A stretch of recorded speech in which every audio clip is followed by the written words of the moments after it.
And welcome to everyone who's joined us on today's Ford Zoom call. Joining us is Cole Custer, driver of the number 41 HaasTooling.com Ford Mustang, and also star of episode 3 of The Crew, special guest star Cole Custer. Cole, welcome. Thanks for joining us. Appreciate you spending a few minutes with us today. Yeah, thanks for having me on. 11th at Daytona. 13th last week on the road course. You're 11th in points right now. Just how do you feel about the way your two races have gone to start the season? It's been a solid start. I think the biggest thing for us right now is just kind of keeping that consistency. I mean, I think especially these first 5 races, it's kind of something where you want to make sure that you keep yourself in the game because you don't want to put yourself behind and then you're kind of fighting to try and get back up there. So it's trying to put yourself not in a hole right now is probably one of the biggest things. And I think we've done a really good job at that. And it's just a matter of building on it week by week. And I think we'll be right in the mix of it. All right, we've got some questions lined up here. So let's get started. I'll just start right from the top here. And Mark, your hand's up. So go ahead. You can get us started. Mark Garrow. All right. Thank you. First, a Homestead related question, Cole. How do you feel? I mean, it used to be you do the 500, then the real racing starts. Or at least that's where everybody felt. But we had a road course in between this time. Do you feel like this is, are you glad to finally get to a chance? You're unrestricted. You're back oval track racing on a 1.5 miles. Just how do you feel about that this weekend? Yeah, I mean, I think this weekend is going to tell you a lot of, where teams are on their 550 packages and their intermediate tracks. So it should be a really good tell sign for that type of racetrack. It is, it was like the real racing started last week though, because I mean, we are going to have a lot of weeks or something. I'll let. Yep. I agree. Hold on a second. Go ahead. I got it. Go ahead. Sorry about that. Go ahead. Okay, Cole Custer, take 2. What was the question again? Well, I mean, again, do you feel like this is kind of when the real racing starts this weekend? I think so for sure. I mean, I think the 550 stuff is definitely a big telltale sign this weekend with everything, with everybody's intermediate programs. So this is going to be a big weekend for a lot of teams showing what they worked on in the off season and what they got for this year. But also with how many road courses there are in the schedule this year, it was really important getting, having competitiveness at the Daytona road course. So it's just, those road courses are going to be even more important this year. Now you're a guy who has built his career kind of step by step, working your way through the ranks, winning races, moving up, and of course now you want to race on the Cup Series. I was reading a tweet from Brad Keselowski today, feeling like a lot of these younger drivers are overhyped. What do you think when a veteran starts kind of saying stuff about younger drivers, and do you think that's fair, or given the fact how much you've worked to get to where you are, it's an unfair assessment? We want to make stars in this sport. I think is one of the biggest things, so the media and people are going to hype people up, that's just part of sports in general. I mean, the thing that I've realized, I think over the last few years is that nobody's really that special, so everybody's just a person. Everybody's the same, working at what they're trying to do, and everybody has different mindsets and stuff like that. And, excels at different things, but a lot of times everybody's a little bit hyped up more than what they are, so it's, I think you just have to look at people as when you're trying to judge people and how good of a race car driver they are, you can't think of them as just the next big thing. You have to think of it as, what they've done and, how well they've worked at it. And, I don't think of things of hyping people up. I don't really like that. Do you feel like sometimes people don't appreciate how hard you've worked to get where you're at? I think you have that for sure at times. And that's probably different for every single driver, but you do work really hard to try and, look at all kinds of different film, look at different data, take tons of notes. I mean, study for hours and hours before race weekends and try and, work really hard on making sure that you're coming to the track prepared and doing everything that you can do physically possible to try and be ready. So it's there is a lot of work behind the scenes, I guess, that happens. Thank you. Good luck this weekend. Thank you. Thank you, Mark. Let's go to Anton from ASN Media. Go ahead, Anton. Thanks. Good afternoon, Cole. So, Homestead has been the home of NASCAR season finale for a very long time. How different it is driving there, knowing that this is not a championship deciding race anymore.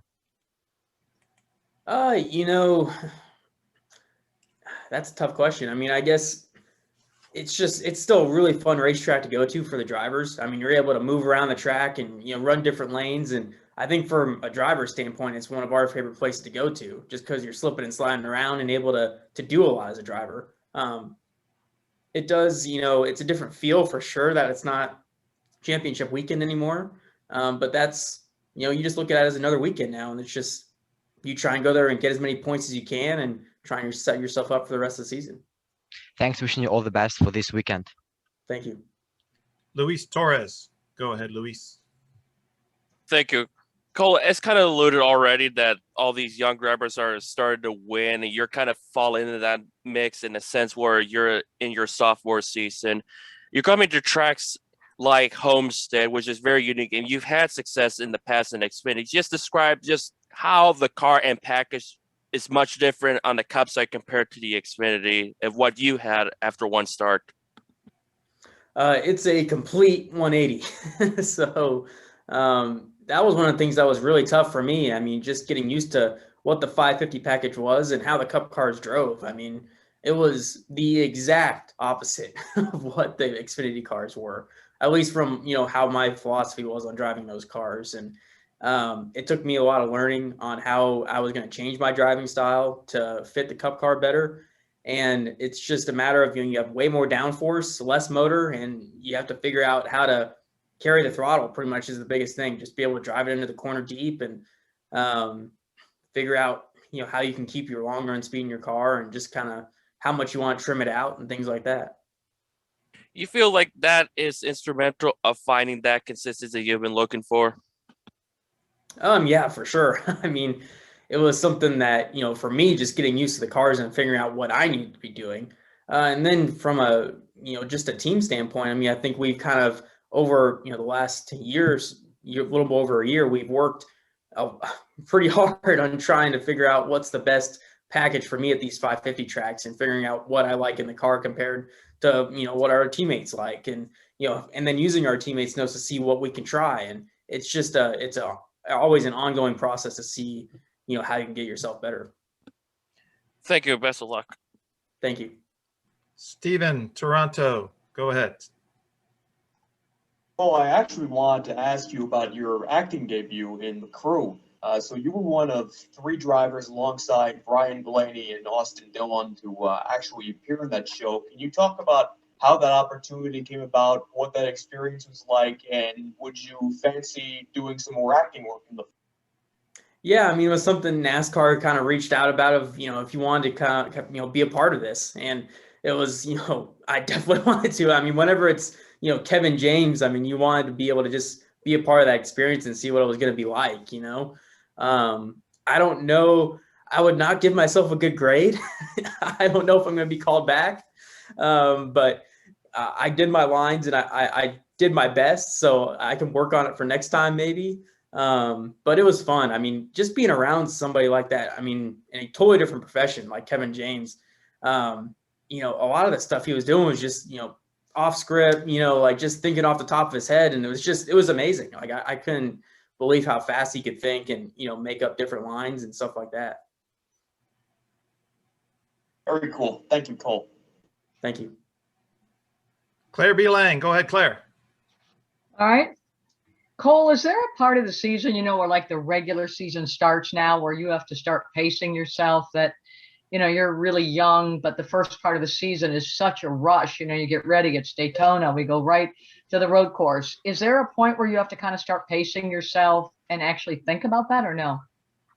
I think starting off the season, you're just trying to make sure you don't put yourself in a hole is the biggest thing, at least from my standpoint. And from there, you just try and build it and you try and get more and more confident, more comfortable with what's going on, just because we don't have to practice to work through a lot of things now as a driver. So I think limiting the big mistakes and kind of working into it is probably a smart idea.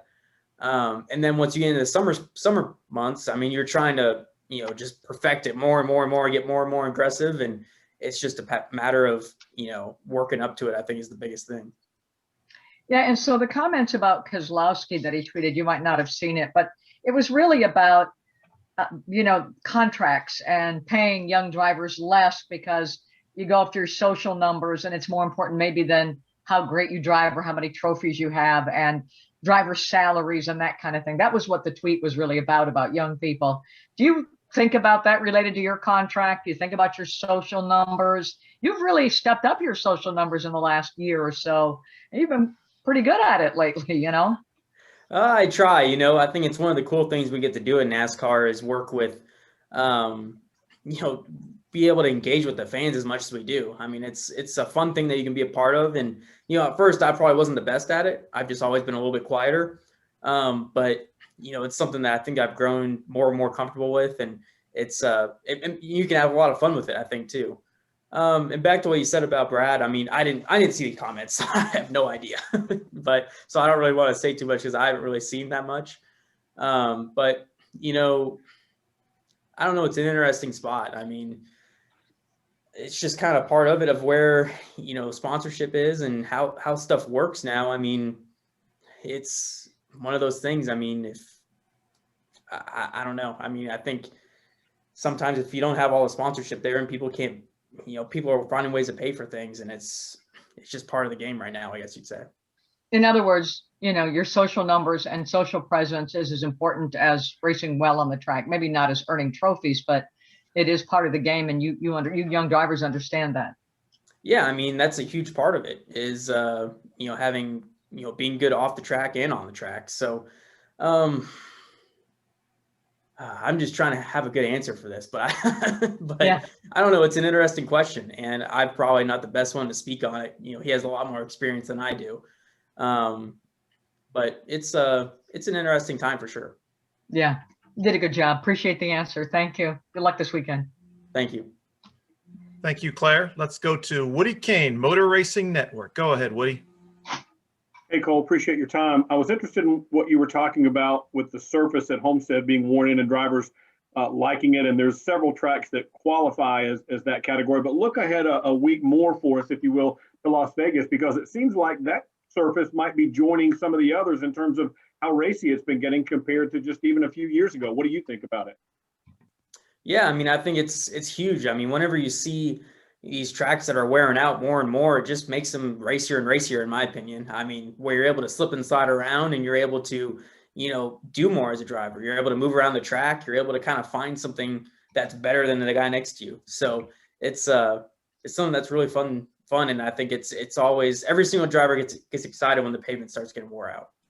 And how does Vegas compare to some of these other tracks that are, we always think of as already worn, but how does that one compare? Oh, well, it's a track that's kind of transitioning into that field, I guess you'd say. So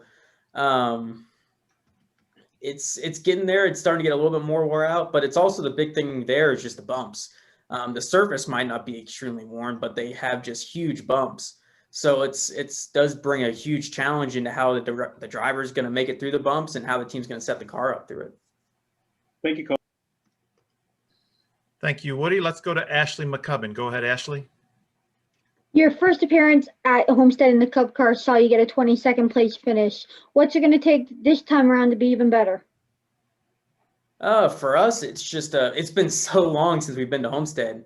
I think we've grown so much since then. So I don't know if it's even comparable, honestly. So for us, it's just going to be a matter of having a car that you can drive into the corner deep and carry a lot of throttle. I mean, that's pretty much what the 550 package is. And at Homestead, you will have to worry more about your long run speed just because the tires do wear out a lot. But, being able to be really confident with your car and move it around the track on restarts, will be a huge deal. And what's the trick to running the high line, as that always seems to be the big talking topic when we head there? I think the guys that you see who are really good at it, they're able to enter right on the wall and be as close to it as humanly possible, and the closer you get to it, the more grip you have. There is also risk with that, so it's a matter of kind of balancing the risk versus reward and knowing what time to do it and what time to push it. And I think it's just, I think that's one of the big parts of it is just, managing the risk. Perfect. Thank you for your time. Best of luck this weekend. Thank you. All right, he was the pole sitter on our call today. So Kyle Foster, go ahead, ask your question. Hey, Cole. So I'm just curious, how do you think your road course program is so far, and where do you guys need to improve? We were solid. I thought we were a solid top 10 car, honestly, the whole race on Sunday. And we just, I think we just need to keep going in the direction we are.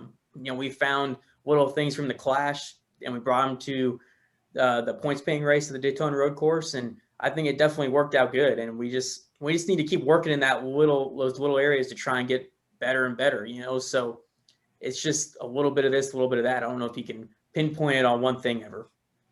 Gotcha. Thank you very much. Thank you. All right, Bob, go ahead. Your turn. Yeah, Cole, with McDowell winning, people probably didn't think he was going to win a race this year. You have Bell winning. I think people probably felt he'd be in contention for the playoffs, but now he's pretty much in. How does that change the dynamic for you at all? And trying to figure out, okay, when to go for wins and when to be safe on points?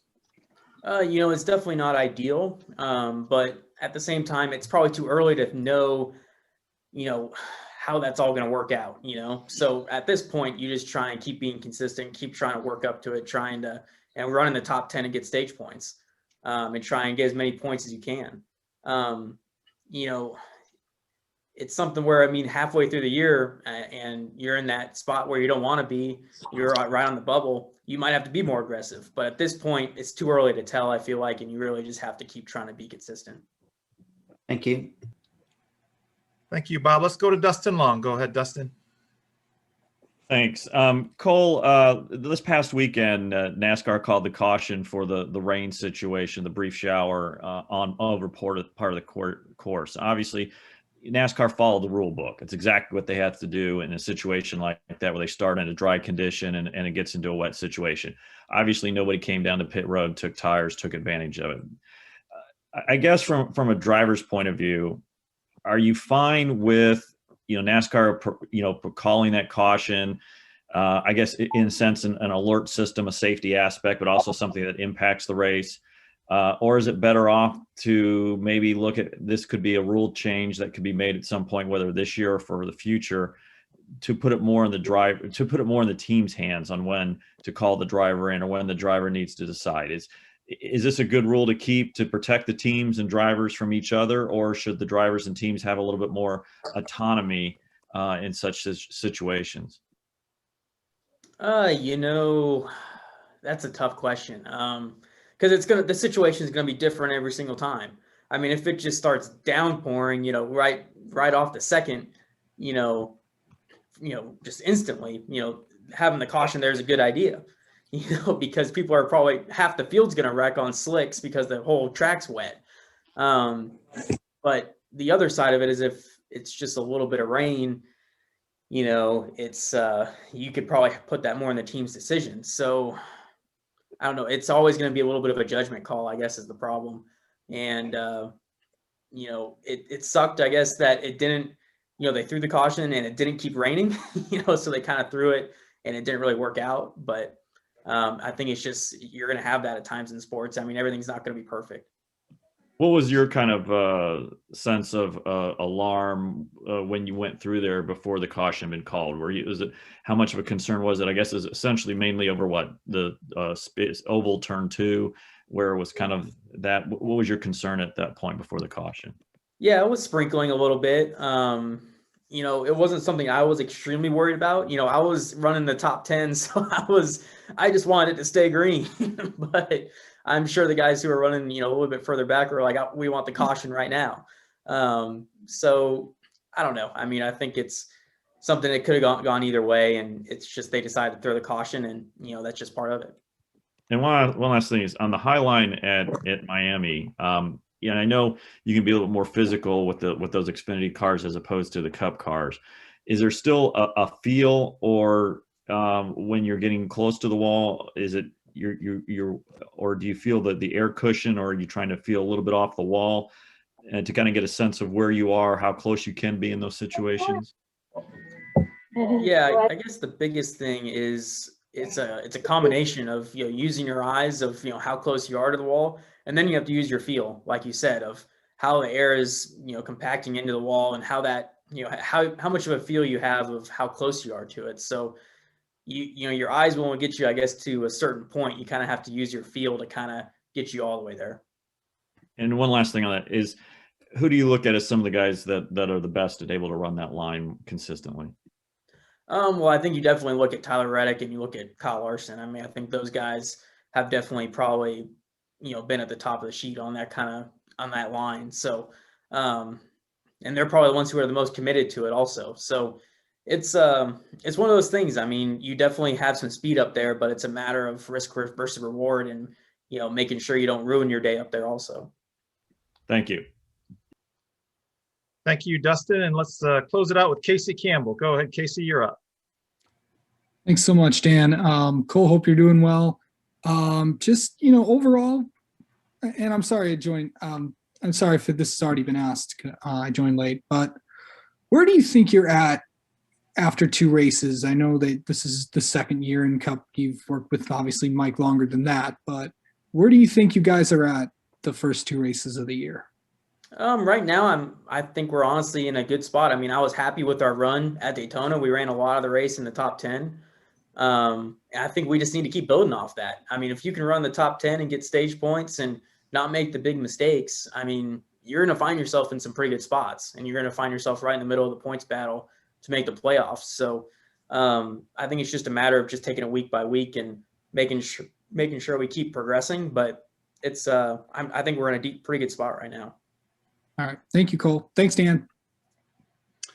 All right, Cole, thank you very much for taking 20 minutes or so to join us. And over your right shoulder, looks like you got a little space on that shelf there for a new trophy. So maybe this will be the weekend. So best of luck at Homestead. Yep, it's a Dixie Vodka 400. So we had them on the car last week. So we need to win it this week. Very good. Well, best of luck, and we'll have you back soon. Thank you.